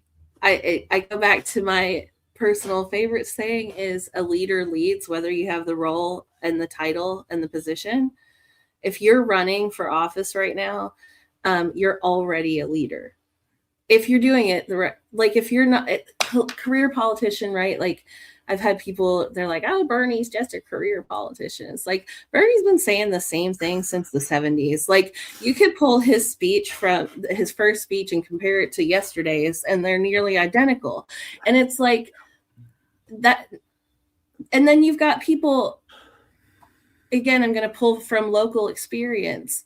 I lived here in Salem. I moved away for 5 years and I moved back, and I found people that I knew growing up my whole life were doing some things that weren't benefiting our county. And I'm like, I grieved that, right? Yeah. Because it's like, at what point do even people that I know choose to do the wrong thing to make their bank account bigger? It's like, I'm not ever going to be that person. And I thought maybe ignorantly that other people weren't those people. So I feel like it's not hard to do the right thing. It's brave. You're capable of it. And we need every single person right now who knows what the right thing is to stand up and do it. Like, yeah. Just, you know, we've got, you go ahead. I think every bit of corruption needs uprooted right now. I don't care what side it's on. I don't care, like Republican, Democrat, whoever it is, if you are not standing up for your constituents, for your neighbors, and you are not looking for positive advancement of your community, and that's not what you're working for, then get out the way. Like, get out. Yes. Like, it doesn't, yes. I don't care what your name is, or like, we don't have time for that. Mm-hmm. We are in, as much as I felt this in the last election, I feel it even more so now. The upcoming election, if we don't make strides forward, if we don't make this a moment where we have some reset, we risk losing our democracy and our futures. And it is absolutely that serious.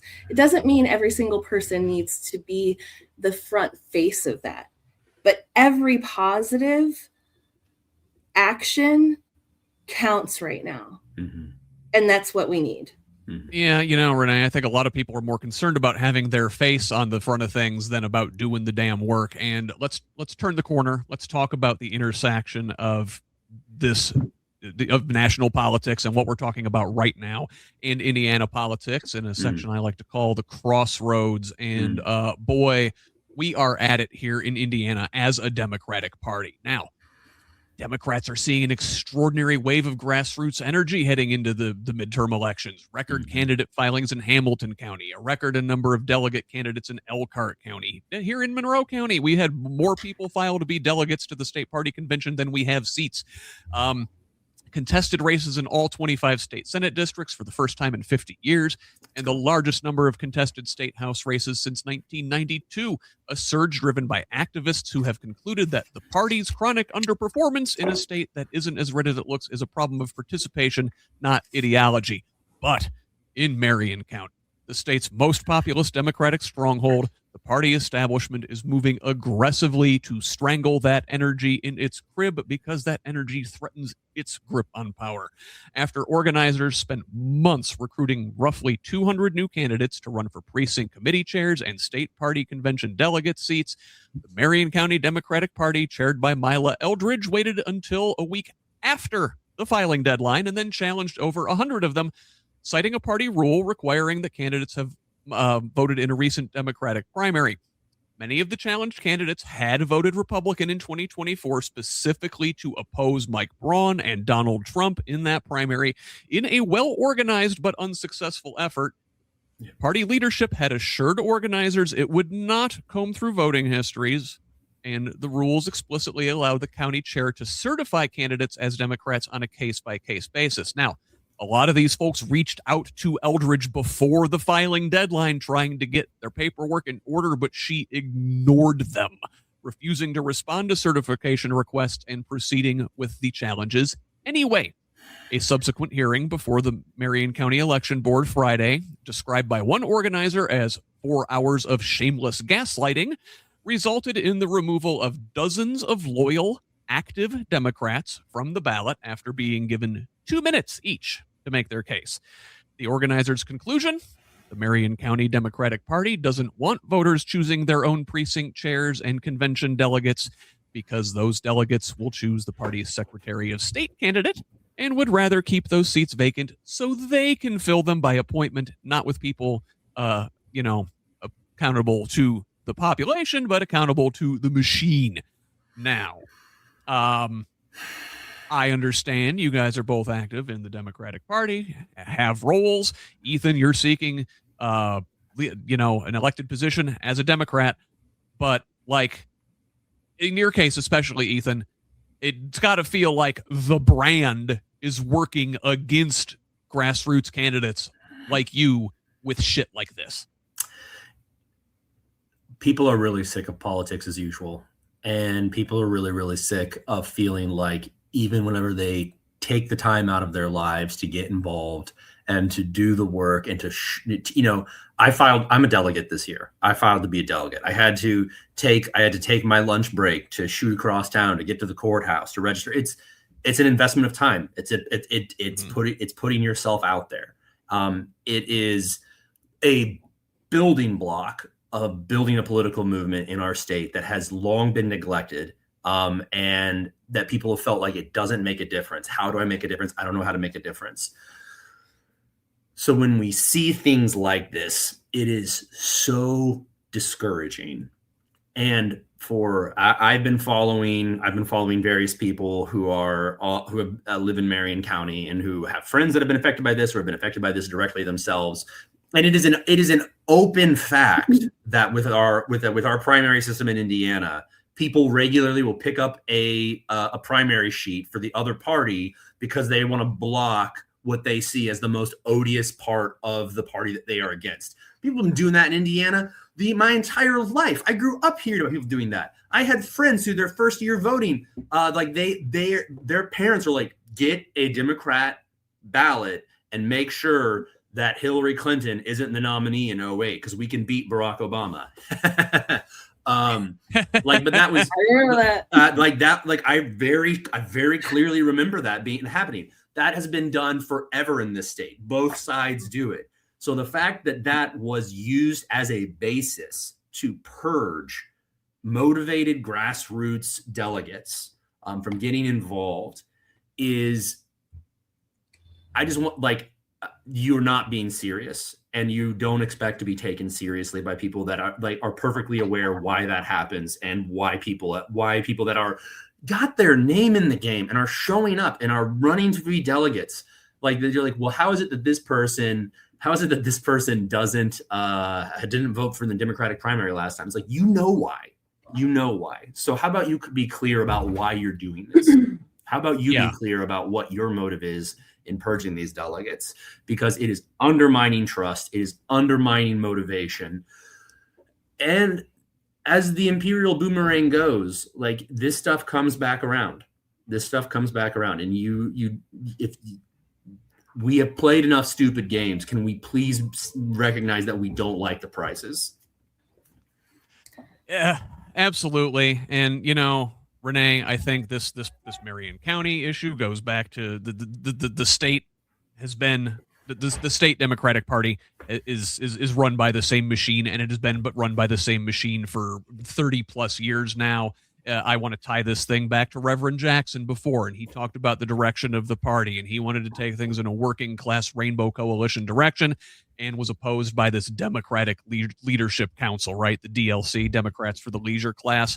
Well, that's the Bill Clinton direction of the party.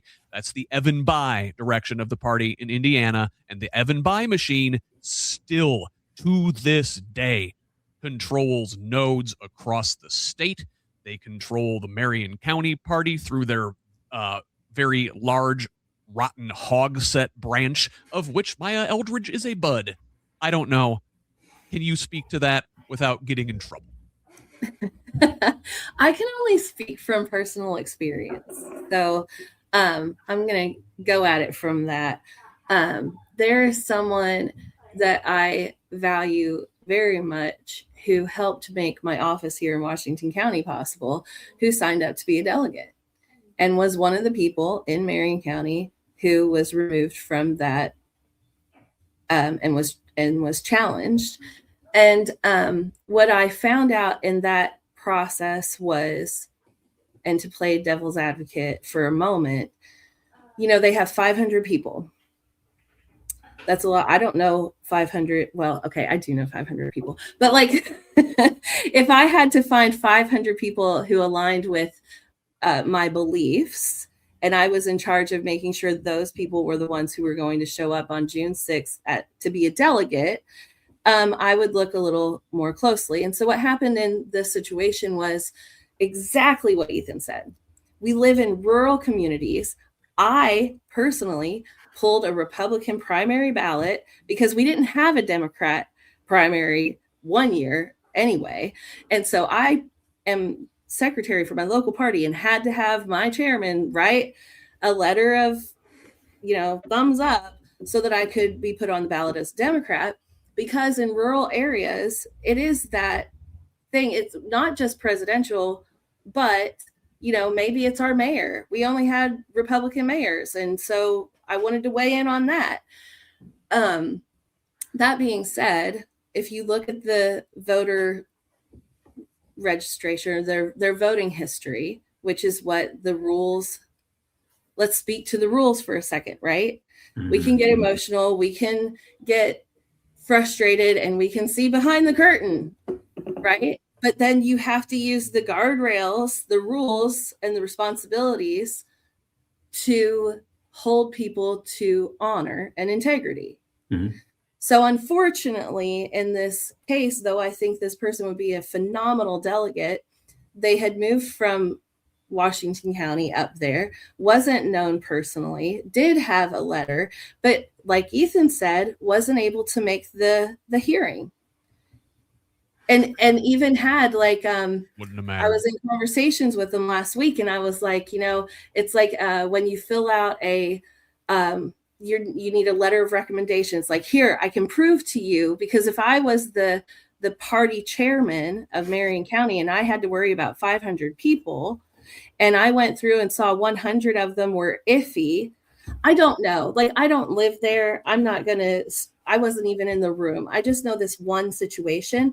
And yeah, you check, that's a lot of responsibility. So I feel, though, that in this moment, we are in a moment where corruption is rising to the top. And as it rises, if we see it and can skim that off and move to the next thing, that's what we need to worry about, right? Yes, right. We as Democrats, Renee, cannot defeat the entrenched corruption of Trump and MAGA and the Republican Party with slightly less corruption. It does not Correct. fly. It's not going to work. People see through the bull crap. So Yes. let's turn the corner. We're running behind here as we are. Not a ton of Indiana focus stories this week, and frankly, I've got a lot to get to. At the State House this week. I'll be speaking with Katie Rector from Mad Voters at 2 p.m. today for this week at the end of State House with Mad Voters. We're going to go through a lot of that stuff. But a couple things I want to stick on here at the crossroads. That Republicans have their divisions too. There is a new PAC called No Quarter. It's threatening to primary the 21 Indiana Republicans who joined Democrats in December to block Trump's mid-cycle redistricting gambit that would have flipped the state's congressional delegation likely from 7-2 to 9-0 Republican, framing the holdouts as rhinos who betrayed both their party and the president. And, another thing at the crossroad this week. So we had some severe weather go through. An EF2 tornado tore through my county, Monroe County, in the Bloomington area Thursday night, in February. My daughter was Hoosiers at work. Typically, take shelter Right from there. twisters. Literally 2 blocks from my brother-in-law's house. Very, very scary stuff. This is a second EF0 tornado touchdown in Sullivan County. Residents are being directed to Indiana 201 to report damage, to get a hold of their insurance companies and whatnot. But this process may be complicated by the Trump administration's decision to freeze FEMA deployments during the partial government shutdown, halting over 300 disaster responders who were preparing for assignments, even though the disaster relief fund that pays for such work is entirely unaffected by the shutdown. A former FEMA chief of staff called the move reckless disregard for communities recovering from FEMA-supported disasters, while an agency official put it more bluntly, quote, "It's yet another way they continue to bleed us out and kill the mission." Just a very quick thought on this, if you will, Renee. I know you were talking about your daughter was... my daughter she works at Outback up there. It was right beside, right? Yes. There. I had called her an hour before and I was like, where are you? And will you be safe? And all of that. So this is money speaks, right? And so the administration does everything for money, meaning they'll control with it. They'll either take it away or they'll pour into. And this goes along the lines of our where did my word go? National Guard, right? There we go. Follow the money. How are we helping our neighbors? What are we even doing here? Right? And to speak to that, it's we need to get into the room where the decisions are being made, because the president doesn't have ultimate control, right? He doesn't. And we're talking about our state. We're talking about, we need to get people like Ethan and Nick and Hunter and Byron and these people in the room where the decisions are being made, so that when disasters happen in our state, when things are going on, where the decisions are being made, we have people in the room who are actually speaking for their neighbors, their community. Yeah. So, I wanted to mention the State House, like we talked about here. And I said I'm going to be here with Katie Rector at 2 p.m. to go through a lot of these things. But I did want to mention real quick that there are some bills that died this week that are worth pointing out. Some small victories. So, there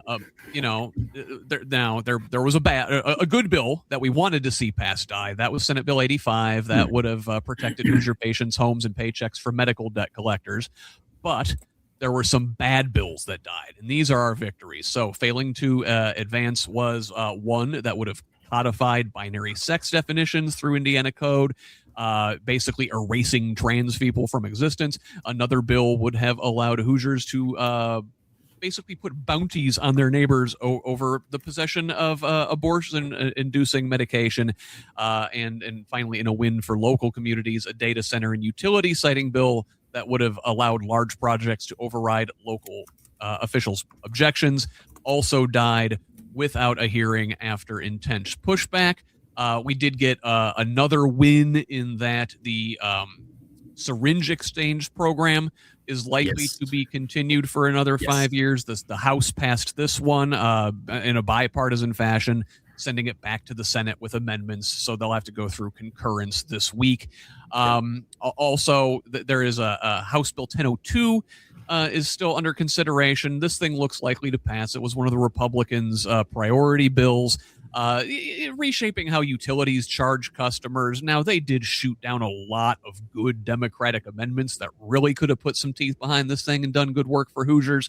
But overall, the bill is decent and still likely to pass. But, you know, the big controversy in the State House this week, there's a couple of them, but the Republicans slipped an amendment into an election bill. It wasn't there the entire time, the entire session. They slipped this in, after the fact, without public testimony, that would cut the state's early voting period from 28 days to 16, a change that would take effect as soon as this May's primary. Now, of course, Republicans are using some sort of voter fraud BS to justify this. Now, it appears to have been imported wholesale from Trump's repeatedly debunked claims of widespread election fraud, which Indiana's own legislative leaders have rejected. And the Republican sponsor of the amendment admitted under questioning that he has no data showing a longer early voting period has actually contributed to fraud, a finding consistent with, and I think Ethan mentioned this earlier, Indiana's own record of just 59 criminal election fraud convictions over the last 4 decades. Democrats warn this reduction could disenfranchise working voters and create election day bottlenecks, pointing out that roughly 90,000 Hoosiers voted during that period in the last midterm alone. Ethan, thoughts on this one? No, my God. No, it's voter suppression. They are scared. Everything that they are doing about elections reveals how scared they are. They did not think they would lose the redistricting fight. They really believe the rhinos who support the president and his administration. And these are the rhinos. These are people without conservative principles. These are people who do not actually have a foundation in conservative politics. They are reactionaries. They are fighting culture war. They are living for the rush to power centered around the strong man that is Donald Trump. Because real conservatives reject federal overreach. Real conservatives stand up for local control. Real conservatives believe in the right to vote. And so, like, cutting the early voting in half, last year they cut college identification. You can't use a college ID to vote anymore. Which, and I know you probably know this story, but I was speaking to some of the IU students, IU Bloomington, who went to give testimony when they passed that law, and they were confronted by a legislature after they gave testimony. He's like, "Listen, kids, you don't understand. We really do need to, do this law." And he asked the legislator, my friend who gave testimony, asked the legislator, "Sir, do you know what a college ID looks like?" And showed him his Bloomington ID, and the guy was like, "Oh, this has a picture on it." Didn't know, voted against it anyway. Everything that they are doing, from the SAVE Act, cutting early voting, trying to make it harder for people to vote, trying to kill ranked choice voting, killing ranked choice voting, which doesn't exist in our state yet. But they're afraid that it could, because people are excited about the idea of not having to choose between their turd sandwich and the douchebag. Like, they would like to be able to choose a candidate that reflects their principles and their values. And to the power structure, that is an imminent threat. They want to do everything they can to limit people's access to the polls, to limit their ability to choose candidates that actually reflect their values, and make sure that people keep having to choose between someone they despise and someone they fear. And that they want you to have to keep making those choices between someone you despise and someone you fear. And, like, if we can expand voting, if we can, for the love of God, create ranked choice voting in Indiana, I was meeting with the libertarians this morning. There are plenty of principled libertarians that would really like to break the duopoly in our country and in our state and see options open up for other choices. Lots of progressives would like to break the duopoly and create principled choices other than a two-party system that doesn't reflect the values of most people, which is why voter turnout is so damn low. We can fix this. And Renee, like, as Ethan spoke to with the college ID, Indiana was the first state, I believe, in 2008 that put the voter ID law through in the first place, even despite the non-existent voter fraud. Right? We have the stats for it. Our election hours are already remarkably shorter than many other states. The polls close at 6:00 local time on election day. That does not give people time to get there after work. In a lot of states, it's 7 or 8. Every day we do election day coverage. You watch it. Indiana's the first place to close. Yeah.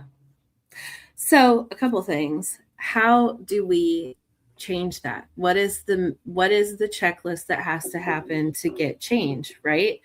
So first, we need to get some people in the room who can make the change. Second of all, we need to be louder about what needs changed. And we need voters to show up and say, I want the time to show up. And speaking to the duality thing, right? I'm not against like libertarian or independent or anything like that. But there's also a part of me that feels that if we realized picking an R or a D lane did not mean you were married to any of those things. It's a chess move. It's a stair step. Mm-hmm. Like, I feel personally that the two lanes were the importance of them, or the use of them, is to gather more people in alignment to vote in a certain thing. Mm-hmm. That does not mean that I think that we don't need corruption out of the way. Right? Like I feel like there's room for both of those things. Mm-hmm. And just like we say, when you go to the primaries, we have Democrats who have pulled Republican ballots. Mm-hmm. Why? Because we feel that our voice can help make a change in that area. And so we've done that. If we pull that idea into a normal voting day, same, right? Like maybe we also are one of the only 6. There are only 6 states in the nation that have straight party ticket voting. We are one of those. So for any of us to look, it's Indiana, Kentucky, Michigan, Oklahoma, either Arkansas or Alabama now, and then South Carolina. And it's like, so anybody who's running as a Democrat who has won in those states, that's the data we also need to kind of take a peek at. How did they do it? First of all. Second of all, how do we make that change first? And how do we get the information to the people that need to vote a different way, saying you don't just have to click the button or color in the Republican straight ticket box. Look through the whole thing and vote who you want to vote for, because you aren't married to, that doesn't make you a Democrat, right? Like going back to the rules thing, if you want to be called a Democrat, you've got to vote in 2 Democrat primaries. So you're allowed to go over and vote for a Democrat, and you're not going to necessarily be one. But I don't personally feel that the way forward is going to be by splitting up the 2 lanes that we have, but finding how to align into one with the right people. But maybe I'm wrong. I hate the 2-party system with a passion. I want to burn it to the ground. It is the worst thing in the world. What was it? One place, though, where Democrats and Republicans agreed, in the state house anyway, I don't think the population is on board with this, is in creating a Northwest Indiana Stadium Authority. A state house committee unanimously advanced legislation creating this authority that would help the Chicago Bears build a domed stadium in Hammond. A deal that would have Indiana taxpayers finance construction of this thing through bonds, with the Bears retaining all stadium revenues for 35 years and then receiving the building for $1 once the bonds are paid off.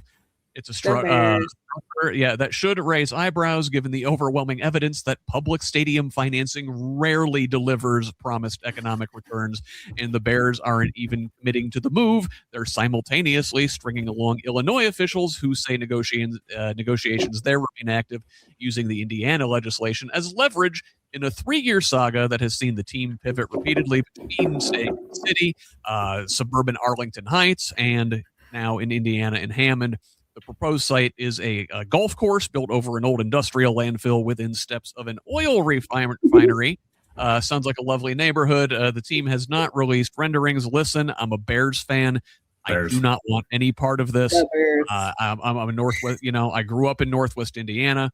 The Bears should play in the city. They should play outdoors. This is enough to make me a Packers fan. I swear to God. Hey. Listen, they're publicly owned. They play outdoors. Getting real, man. Time like real men. I'm sorry. Like I don't want any part of it. And like the Republicans in the state house are all about this. Hammond Mayor Tom McDermott, a Democrat, loves this idea. These things never work. They don't. Ask Vegas. Vegas brought the Raiders in. Ask them how that's going for them.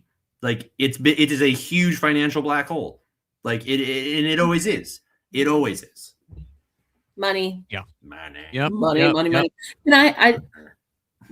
I have to say, I don't like the two-party system either. Like, I think you should vote for the candidate. I have to go back to that because I don't want my soundbite to be wrong.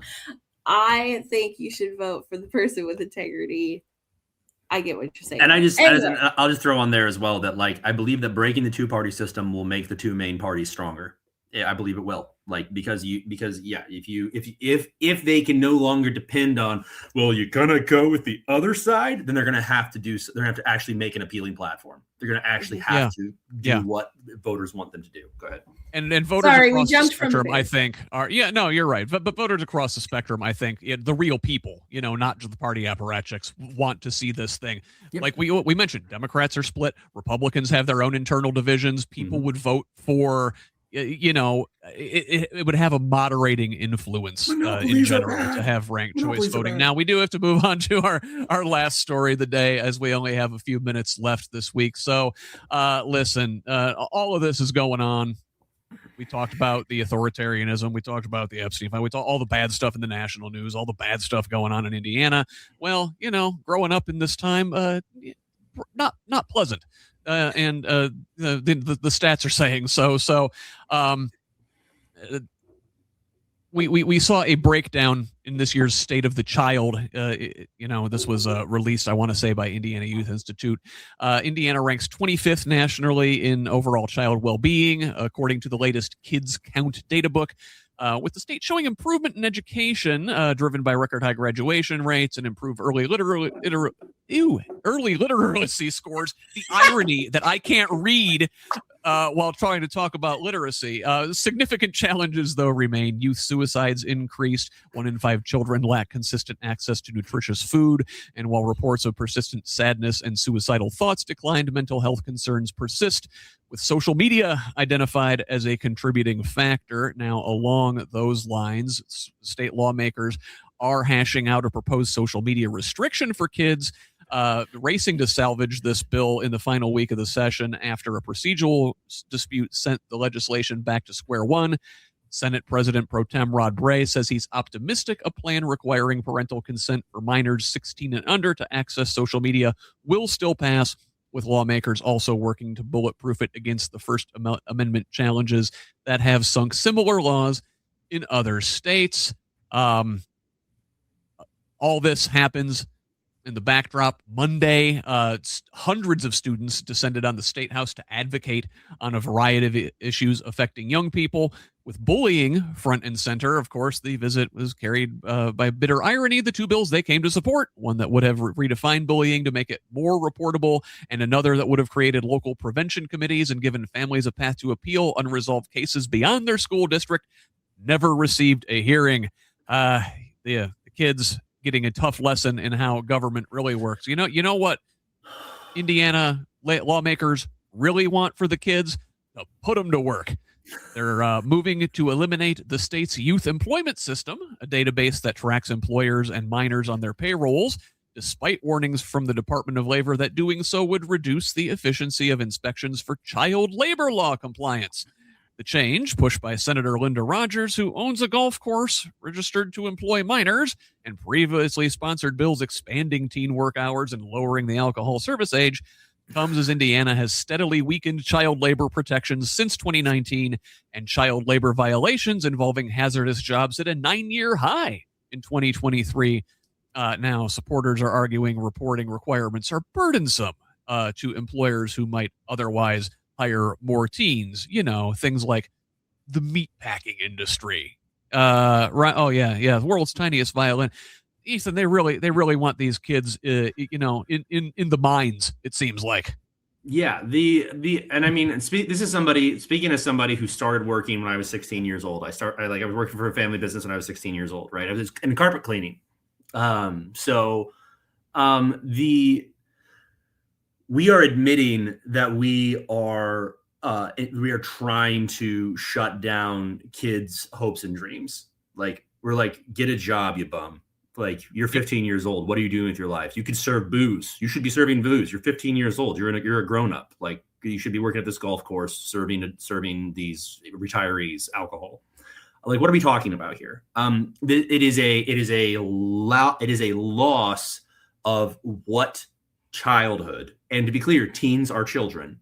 And the Epstein class out there. Take note, President Trump. Yes. Teens are children. And they were like, well, rather than investing in what you are best at, rather than investing in where your hopes and dreams and aspirations lie, rather than like making sure you see yourself as somebody with agency who has the ability to make an impact in your community and pursue what you are good at, we want you to get a job at the golf course and start serving booze. Like, yes, I realize that that's what being good for business is, but it might have something to do with the mental health crisis and what kids are going through these days. Renee, 2 minutes here. Yes. Your thoughts? 2 minutes. Okay. I also started working when I was 16, worked at Taco Bell and made $5.15 an hour. And the fact that was in 1998. So I don't care to say how old I am. And when you, not me. I can't. I'm kidding. Okay. So like, there's a lot there. Kids, a lot of families have their teens work because they don't make enough money themselves. So our nation doesn't make it so that people have a living wage. Mm-hmm. I personally can speak to myself. I wanted call waiting on our phone so that my mom could call me after school and I could still talk to my friends. So I paid $10 a month. Whenever I got my license, I had to pay the insurance difference on our own car in order to drive because my mom couldn't afford it. She was a single mom for a hot minute, and then I had a stepdad and all of that. But they thought it also taught me responsibility. Well, the facts are we didn't have the money to do it otherwise. Mm-hmm. So we still 25, 30 years later are having that same issue in our communities. We don't pay parents a living wage. So there's that aspect, right? And then speaking to this helps with human trafficking. If we're going to go in there, how many teenagers or young women or even any young person doesn't feel safe enough to speak up for themselves, their own autonomy? I worked, again, at Taco Bell. I was old enough to close on Friday and Saturday nights because my mom only wanted me working on the weekends so that I could keep my school grades up, right? So we closed at 3 a.m. Well, at 2 a.m, almost every Saturday, this one person, a man, would come through naked in the drive-thru. Every week. I'm serious. It was a man. And, the guy knew that I was going to be in the drive-thru. Okay. What do you do with that? I didn't know what to do with that. I felt like I was doing something wrong, even if I went to, again, this was 1998, 1999. And I have taught my children to speak up and if there were a situation like that, but I didn't feel safe enough to. So what are we doing to children? What are we doing when they're being told they have to go to work because a lot of them, their family doesn't have the money? And I was not told how much my education mattered. And so, because it was more important in where I was being raised for me to go to a Bible college instead of an actual college when I earned the core 40 degree and could have gone to an Indiana State College and all of that. But I wasn't talked to about that, even in school. Mm-hmm. And how many kids still aren't? Mm-hmm. And social media bull crap that was brought up. Parents aren't going to enforce that. We have created a society. Yeah. Right. We have created a society where you keep poor people poor, make them work their faces off, exhaust them. They can't survive on one job. How many homes can survive with one person working and raise your children and pay attention to what they're doing? We need to fix it completely. So much. Yep. Well, listen, that's all the time we've got for today. So I want to give Ethan a chance to talk about how folks can help him fix things in the State House. Shamelessly promote your campaign before we shameless promotion of the campaign. Go. We are having a fundraiser on Wednesday. Message me if you live in the Floyd County, Harrison County, Washington County area. I would love to give you the details on that. It's our first for real fundraiser. Our next town hall is in Harrison County at the Harrison County Foundation building on Sunday, March 1st from 6 to 8 o'clock. We just had a town hall yesterday at the Carnegie Center in downtown New Albany. Incredible turnout. We had almost 40 people in the room. Nice. Great questions, great interaction. And yeah, my website is ethanforstatesenate.com, spelled out like real phonetic words. You can donate to my campaign there via ActBlue, or you can see my P.O. box if you'd like to mail a check directly. We are going to flip this district if I have anything to say about it. People, like, again, I met with the Libertarians this morning. We had several long voting Republicans in the town hall last night in downtown New Albany. And they're just tired of the authoritarianism and the blatant disregard for constitutional law. And they want something different, and they want somebody that's going to represent our community. And that's what I'm here to do. So if you can donate to us, we're doing what we're calling a minimum wage, maximum impact campaign. But the minimum wage has been $7.25 an hour in Indiana since 2009, which nobody can live on. But $7.25 a month, if you can donate it to our campaign, we're trying to get 500 people to sign up to do that. We are on our way with that. We're at about 15% of our goal, and we just launched this campaign. And and if you can make that donation, and we can get regular recurring donations from now to the election, that's how we're going to win. We are rejecting PAC money. We're rejecting corporate donations. This is about people-powered grassroots campaign because I am accountable to you, the voters, and not to special interests. You'll love to see it. Renee, how about you? Shamelessly promote yourself or one of your many, many organizations. No? Okay, I'm going to go with the community action. We have Indiana Community Action Network and Indiana Community Action Coalition, the 501c3 and the C4. If you are an individual, have a campaign, are a candidate, are an organization or whatever, you can become a member. And we're okay. Indiana we're losing Community Action Renee. Network. Okay. There we of are. Washington County. Heck yeah. Communityaction.org. Fantastic. Yeah, sorry that broke up a little bit. We're gonna I'll try and get some links into the show notes for folks. Now you can find me online at HoosLeft.us on Instagram, Threads, and Blue Sky. You can also find me at Who's Left on your other social media sites. Please, again, Follow Progressive Indiana Network on the social media sites on Blue Sky and TikTok. It's PIN Indiana. Thanks again to our guest today. Thank you for joining us. One last reminder to please consider supporting this project with a paid subscription at progressiveindiana.net. If you're available, we are doing lots of great work here. I'm going to be back later this afternoon with Mad Voters to talk about all about the legislation going through at the State House. Back tonight for a virtual town hall with 9th District Congressional candidate Kyle Rourke. On Monday, Derek Holder's Hold 'em Accountable podcast will be speaking with State Senate candidate Lasima Packett. And on Wednesday, he'll be back with State House candidate Kumba Kebe. In between, I will be live on Tuesday night at 7 p.m. with retired professor and activist with Jewish Voice for Peace, Daniel A. Siegel. Check out all of them, some of them. Lots of good stuff around here. We're all working hard doing it for you. But in the meantime, that is all for us today. Thank you for joining us. I'm Scott Aaron Rogers. Love each other, Indiana.